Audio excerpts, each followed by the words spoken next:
Começa agora um programa que traz tudo sobre o livro mais lido em todos os tempos. Apresentamos O Som do Livro.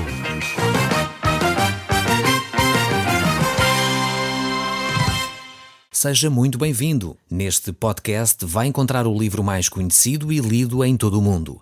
Vamos levá-lo numa viagem pela história da humanidade. Este é um audiolivro para si, para a sua família e sociedade em geral. Contextualização e comentários de Paulo Chaveiro. Olá, caro amigo, estamos de novo no programa O Som do Livro. E eu creio sinceramente que esta próxima meia hora poderá mudar radicalmente a sua vida, pois Deus quer falar consigo, mesmo depois de desligar o seu rádio. Eu sou o Paulo Chaveiro e nós hoje estamos de volta ao texto do livro de Hebreus e estamos no capítulo 12 deste livro. É de facto um livro extraordinário este de Hebreus, onde nós temos retirado lições extremamente úteis para os nossos dias. Mas eu gostaria desde já começar a analisar este texto a partir do verso 14. Estamos então no livro de Hebreus, capítulo 12, verso 14, e vamos lê-lo até ao verso 17, para nos dar de novo um contexto e depois podermos fazer alguns comentários que sejam relevantes para os nossos dias. Diz assim a palavra de Deus: segui a paz com todos e a santificação, sem a qual ninguém verá a Deus, atentando diligentemente porque ninguém seja faltoso, separando-se da graça de Deus.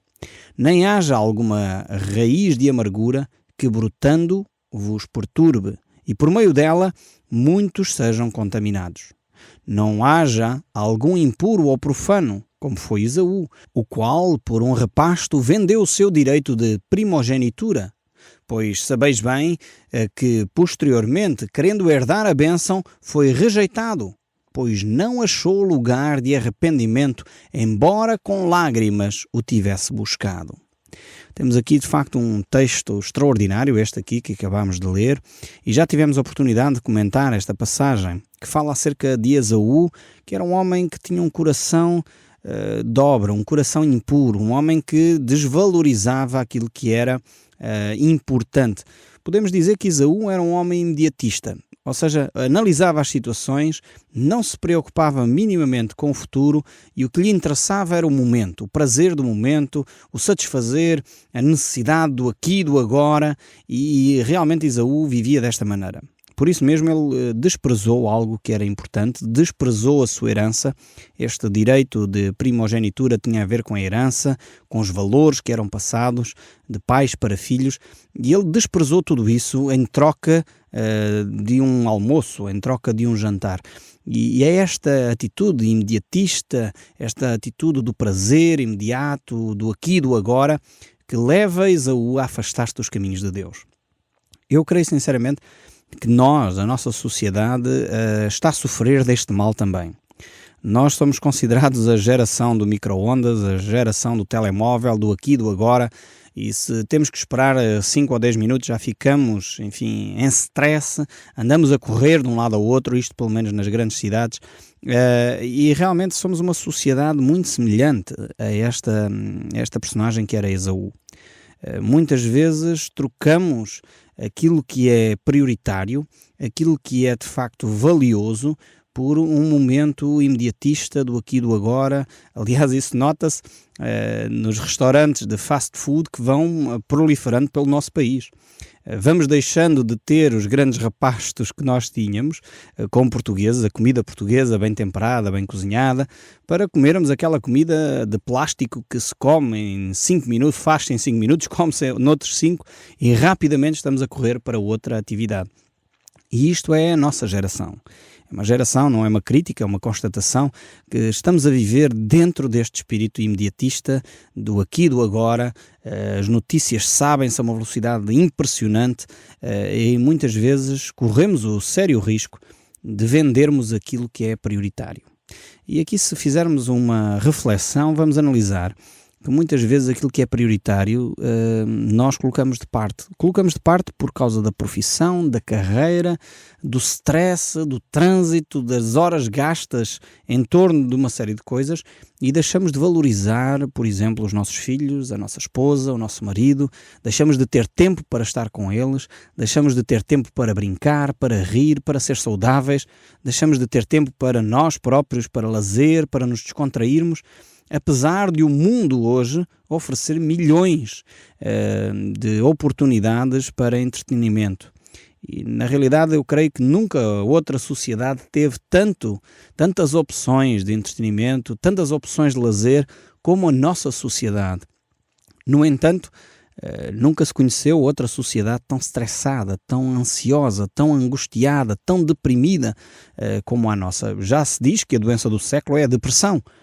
E só por isto podemos avaliar como o ser humano anda insatisfeito. Eu creio que Esaú é um bom exemplo daquilo que a nossa sociedade sofre. Precisamos de repensar os nossos valores, colocar a nossa atenção naquilo que é vital e fundamental para não desprezar, de facto, aquilo que são os valores que, no fundo, nos trazem algum equilíbrio, alguma serenidade, paz de espírito, alguma tranquilidade ao nosso coração. Mas temos que contrariar este espírito imediatista, este espírito de Esaú, que muitas vezes prolifera pela nossa sociedade. O querermos, em troca dos valores, ter um repasto. Um repasto que pode até ser saboroso, mas que muitas vezes se torna depois amargo a médio e longo prazo. E é curioso ver que Esaú não encontrou depois um espaço para recuperar, para emendar a situação que ele tinha criado. Aliás, o grande mensageiro da palavra de Deus, João Batista, ele trouxe uma mensagem extremamente interessante. Ele dizia: arrependei-vos e crede no Evangelho, ou seja, mudem de caminho. A palavra arrependimento significa isso. Significa que eu ia numa direção, e aqui poderemos, usando o exemplo de Esaú e tudo aquilo que já falámos até aqui, poderíamos dizer a direção do stress, a direção da depressão, a direção da ansiedade, a direção do corre-corre do dia-a-dia. Íamos nessa direção e, ao nos arrependermos, fazemos meia volta. Mudamos de percurso. Começamos talvez a valorizar aquilo que é valioso realmente. Começamos a valorizar. Há poucas coisas que são eternas e é essas que nós devemos valorizar. Uma delas é, de facto, a amizade pelas pessoas. Devemos valorizar a amizade que temos e investir mais tempo nas nossas amizades. Outra coisa que de facto está ligada com a amizade é a família. São coisas, as pessoas são eternas. Então temos que envolver, dedicar, gastar o nosso tempo ou investir o nosso tempo nas pessoas. Uma outra coisa que é eterna é a palavra de Deus. Então temos que investir o nosso tempo, investir as nossas capacidades em estudar, em conhecer, em aplicar, porque saber muito da palavra de Deus sem viver não serve de nada. Eu tenho dito isto várias vezes aqui, vocês já me sabem, já me conhecem. Não vale a pena conhecer muito da palavra de Deus sem pormos em prática isso que já conhecemos. Isto não quer dizer que não devemos ouvir e estudar, não é isso que eu estou a dizer. O que eu estou a dizer é que temos que aplicar mais. Jesus dizia isso. Ele dizia que o homem que põe em prática a palavra de Deus é um homem que é sábio, é um homem que sabe gerir, no fundo, o seu tempo, sabe gerir a sua vida e vai encontrar aquilo que tantos de nós procuramos, essa paz de espírito que só encontramos em Jesus Cristo. Por isso mesmo é vital o caminho do arrependimento. Jesus dizia a mesma coisa: arrependei-vos e crede no Evangelho, o reino de Deus é chegado. Arrependei-vos era a mensagem de Jesus. E Jesus dizia: se não vos arrependerdes de todos, perecereis. Paulo tinha uma mensagem semelhante. Esta, no fundo, é a mensagem do cristianismo. Paulo dizia a certa altura: Deus não leva em conta os tempos da vossa ignorância. Isto é extraordinário. Ou seja, enquanto não sabíamos, Deus não nos vai condenar por uma coisa que nós fizemos de errado sem nós sabermos. Assim como nós não fazemos às nossas crianças, quer dizer, não castigamos os nossos filhos por eles terem feito uma coisa que eles não sabiam que era errado. Primeiro ensinamos. E Deus faz o mesmo connosco. Deus não leva em conta os tempos da nossa ignorância. Anuncia agora a todos os homens, em toda a parte, que se arrependam. Agora já não é tempo de ignorância. Agora Deus está a falar, você está a ouvir o programa O Som do Livro, está a ouvir a palavra de Deus, então você já tem alguma responsabilidade. porquanto é determinado um dia em que com justiça há de julgar o mundo por meio de um varão que o destinou, ressuscitando-o de entre os mortos. Ou seja, Jesus Cristo um dia vai julgar a cada um de nós. A forma como gastamos o nosso tempo, a forma como gerimos as nossas relações, a forma como nós aplicamos o conhecimento que temos de Deus, a forma como buscamos até o nosso Deus. Eu tenho falado com muitas pessoas que cruzam comigo, algumas até dizem, sabe, Paulo, eu sou católico, mas não vou à igreja. E eu pergunto, mas por que não? Então, mas nós, se somos verdadeiramente filhos de Deus, se buscamos a Deus, uma certa senhora há pouco tempo dizia, mas Deus está sempre comigo, eu procuro e falo sempre com Ele, mas não vou à igreja. Mas onde é que nós vamos adquirir o conhecimento de Deus, se não no devido lugar, se não na comunidade cristã, se não junto à palavra de Deus? Maria e Marta, lembra-se desse episódio em que Jesus estava em casa, tinha sido convidado para um jantar por Maria, Marta e Lázaro, essa família extraordinária que encontramos na Bíblia, e de facto andava ali de um lado para o outro a tentar encontrar soluções para servir o jantar a Jesus, e Jesus dizia, mas Marta, porque é que tu estás tão ansiosa? Para um pouco, ouve a palavra de Deus. E realmente precisamos de ter esta atitude, parar, ouvir a voz de Deus, e isso temos que o fazer no sítio adequado. De facto, se você diz, ok, eu não vou àquela igreja porque ali eu não aprendo nada da palavra de Deus, então procuro uma igreja onde a Bíblia é ensinada. Você já tem me ouvido dizer, vezes sem conta, o facto de ter um rótulo cá fora a dizer igreja, ou não ter rótulo nenhum, mas tem um aspecto, enfim, o edifício, nós identificamos como sendo uma igreja, isso não é sinónimo de nada. Nós temos que ouvir o que está a ser ensinado dentro daquelas quatro paredes. E se de facto ali é ensinada a palavra de Deus com toda a propriedade, isto não quer dizer que eu me sinta sempre bem. Atenção. Há pouco tempo ouvi alguém a falar, enfim, uma suposta pessoa que dizia falar em nome de Deus, ele dizia, sempre que alguém fala da palavra de Deus, as pessoas têm que se sentir bem. Eu não vejo isso na Bíblia em lado nenhum. Aliás, esse senhor dizia com mais ênfase até, quem prega assim não tem o Espírito Santo. E eu fiquei arrepiado, porque a Bíblia não diz isso. A Bíblia diz claramente que o Espírito Santo é aquele que nos convence do pecado, da justiça e do juízo. E quando eu estou convencido do pecado, eu não me posso sentir bem. Se eu estou a ser confrontado com os meus erros, eu não vou sair dali todo animado, todo contente, porque fui confrontado com o meu pecado. Antes, pelo contrário, eu saio triste, como dizia o salmista Davi. É como se a mão de Deus pesasse sobre mim. Os meus ossos sentem o peso do meu pecado. E isso faz-me sentir mal. Mas se esse sentimento que me provoca dentro do meu coração, muitas vezes ficar abatido, deve levar-me ao arrependimento, como dizia Jesus. Arrependei-vos, porque é chegado o reino dos céus. E é nessa atitude de arrependimento que há mudança. Então sim, quando eu confesso o meu pecado, quando eu deixo, diz o livro de Provérbios, eu alcanço a misericórdia de Deus, eu passo aí sim a viver com entusiasmo, alegria, porque de facto a presença de Deus é notória na minha vida. Mas pronto, isto é um aspecto extremamente interessante aqui do livro, mas vamos voltar ao verso 18, porque há mais comentários aqui que nós necessitamos fazer. Este capítulo 12 do livro de Hebreus, verso 18, diz assim, ora, não tendes chegado ao fogo palpável e ardente, e à escuridão e às trevas e à tempestade.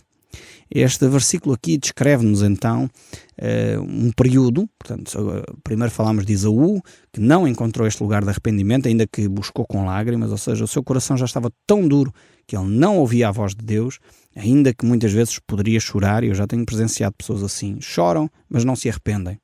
Lamentam o que fizeram, mas nunca se arrependeram verdadeiramente. Não mudaram de atitude, não mudaram de caminho. Arrependimento é isto, é mudança.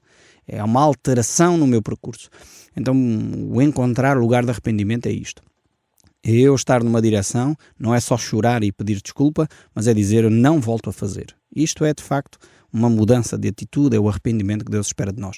E agora aqui está a falar-nos deste encontro que o povo de Israel, portanto, o livro de Hebreus é dirigido em primeiro lugar ao povo de Israel, para os cristãos que faziam parte desse povo, conheciam bem a lei, e aqui o autor vai falar acerca deste encontro que o povo teve no Monte Sinai, quando a lei, o pacto da aliança foi feito, a primeira aliança foi estabelecida com o povo de Israel.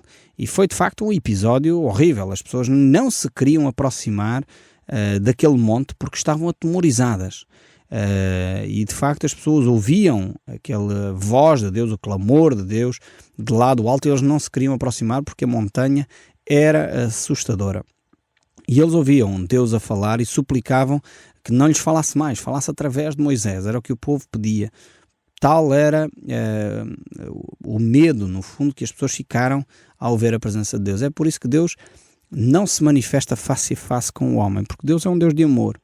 E Ele sabe que se manifestasse com toda a sua santidade, com todo o seu poder, nós não suportaríamos tamanha grandeza, nós não suportaríamos tamanho poder ao ser manifestado. E Deus, por isso, por causa do seu amor, Ele tem sido sempre muito cauteloso ao manifestar-se a cada um de nós. Ele o faz. Acho fantástico aquele episódio de Elias, quando ele sai e vai para aquela caverna lá relatado no livro de Reis. Ele saiu, foi para a caverna e esteve ali para ouvir a voz de Deus. E veio um terremoto e não estava Deus nisso. Veio um fogo e Deus não estava naquilo. Veio de facto todo o que a natureza poderia causar em termos de impacto, e Deus não estava nisso. E Elias estava ali diante da caverna em pé. E depois Deus veio, diz o texto bíblico lá em Reis, capítulo 19, que Deus veio e falou num murmúrio, num silêncio, num vento calmo e tranquilo. E diz o texto, eu acho fantástico isto, que Elias envolveu o seu rosto e prostrou-se em terra. Fantástico. Quando Deus chega, quando sentimos a presença de Deus, nós não podemos ficar mais de pé. Podemos ficar diante dos fenómenos naturais aterrados, assustados, admirados, mas quando a presença de Deus chega, mesmo que venha num murmúrio calmo, nós temos que prostrar o nosso rosto em terra, porque é Deus que está entre nós. E de facto este respeito que nós precisamos ganhar, recuperar, de entender quem Deus é, ter esta experiência próxima de Deus, para podermos desfrutar a paz de Deus que excede o nosso entendimento, excede a nossa compreensão. Mas voltando aqui ainda ao livro de Hebreus, o verso 20 prossegue e diz: pois já não suportavam o que lhes era ordenado.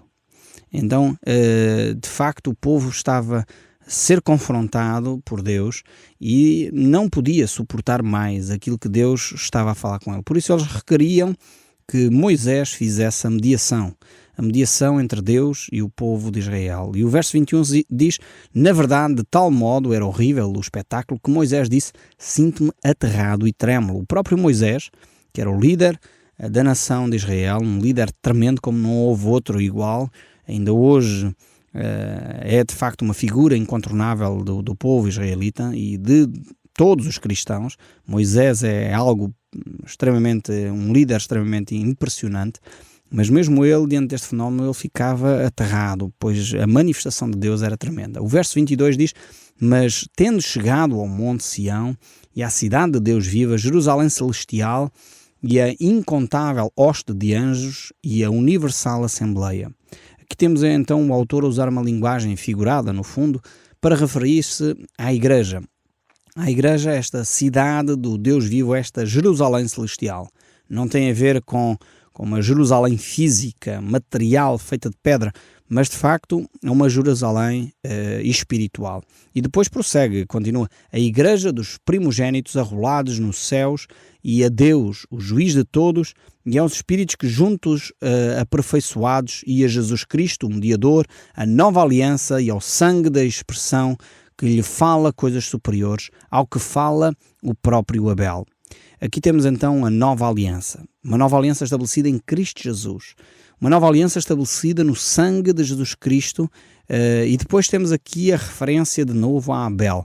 A Abel foi, no fundo, o primeiro mártir, a primeira pessoa que foi martirizada por seguir a Deus, seguir a Cristo, poderia dizer. Ele, de facto, porque queria agradar a Deus, o seu irmão Caim matou. Então podemos ver aqui que Abel é o primeiro mártir, dando de facto um exemplo para cada um de nós podermos seguir a Deus de uma forma total, empenhada, com o coração inteiro. O verso 25 ainda diz: tendo cuidado, não recuseis ao que fala, pois se não escaparam aqueles que recusaram ouvir quem divinamente os advertia sobre a terra, muito menos nós, os que nos desviamos daquele que dos céus nos adverte. Agora, claramente, o autor faz aqui uma advertência séria aos leitores do livro de Hebreus, a nós e àqueles que estavam no tempo em que foi escrito o livro. Ele escreve então a alguns cristãos que se tinham entregue a Jesus Cristo, tinham percebido que o judaísmo tinha tido o seu tempo e agora era necessário de facto entender Deus de uma outra forma, e ligaram-se nesse sentido a Cristo, mas ao mesmo tempo eles estavam a começar a dizer: ok, Cristo é bom, mas ainda queremos manter todo o ritual judaico. A circuncisão, guardar os sábados, fazer aquele ritual, aquele cerimonial, porque é muito bonito, vale a pena, é tão interessante. E aqui o autor do livro de Hebreus diz: cuidado, não nos podemos desviar, nós que já experimentamos a relação com Deus, nós que já fomos advertidos por Deus que a religião, simplesmente, sem Cristo lá no meio, é vazia, é oca. As cerimónias sem sentido não servem para nada. E nós corremos o sério risco hoje em dia de fazer o mesmo, de ter religiosidade, sermos cristãos, porque nascemos num lar cristão, os meus pais eram cristãos, os meus avós eram cristãos, logo eu sou cristão. Não é assim. Claramente, nós temos que tomar uma decisão pessoal, consciente, do que queremos fazer com a nossa fé, com a nossa relação com Deus. E algumas coisas nós vamos ter que dizer. Até hoje eu fiz assim, mas de facto hoje compreendo pelas Escrituras, pela Palavra de Deus, que não estão corretas, tenho que abandonar. E encontro no seu coração esse lugar de arrependimento, porque senão vai acontecer o mesmo que Esaú, que já não encontrou mais pelo endurecimento, pelo imediatismo, por querer manter as coisas como sempre foram. De facto ele perdeu o lugar do arrependimento, perdeu a bênção que Deus tinha para ele mais à frente. E eu espero que consigo não aconteça isso. Vale a pena repensar a nossa fé, vale a pena tomar uma atitude que nos leve a uma maior intimidade com Deus. O verso 26 ainda diz: aquele cuja voz abalou então a terra, agora porém ele promete dizendo: ainda uma vez por todas farei abalar não só a terra, mas também os céus. Ora, esta palavra, ainda uma vez por todas, significa a remoção dessas coisas abaladas, como tinham sido feitas, para que as coisas que não são abaladas permaneçam. Então, aqui o autor refere-se, no fundo, ao poder que Deus tem para agir na nossa própria vida. E o verso 29, porque o nosso Deus é fogo consumidor. No fundo, nós não podemos brincar com as coisas de Deus. Depois o autor chega e traz-nos aqui uma nova reflexão. Chegamos ao capítulo 13, o verso 1 diz: seja constante o amor fraternal. Aqui temos a importância de cada um cuidar do próximo. Não negligenciais a hospitalidade, pois alguns, praticando-a sem o saber, acolheram anjos. Lembrai-vos dos encarcerados, como se presos com eles, dos que sofrem maus tratos, como se com efeito vós mesmos em pessoas fosseis maltratados. Digno de honra entre todos seja o matrimónio, bem como o leito sem mácula, porque Deus julgará os impuros e adúlteros. Temos aqui uma advertência séria à forma como nós devemos viver a nossa vida conjugal. Mas nós voltaremos a este texto, porque muito ele tem para nos ensinar ainda, mas no próximo programa. Que Deus o abençoe ricamente e não deixe de ouvir o som deste livro. O Som do Livro, uma produção da Rádio Transmundial de Portugal.